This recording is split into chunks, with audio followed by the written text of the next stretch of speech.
చెంపకి చుక్కని పెట్టి పాదాలకి పారాణి పూసి చేతికి గాజులు వేసి కస్తూరి నుదుట దిద్ది ముత్యానికి ముస్తాబే చేసి మా హృదయాలను బోయిలుగా మలచిన ఈ పల్లకిలో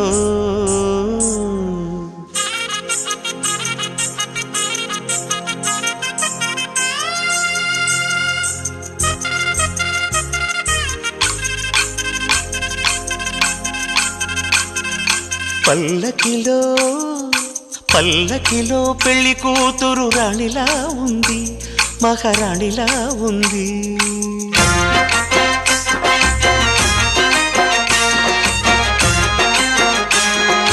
రాణిగారికి సిగ్గులు వచ్చే, రాజుగారికి చిరునవ్వొచ్చే ఈ ఇద్దరి పెళ్లికి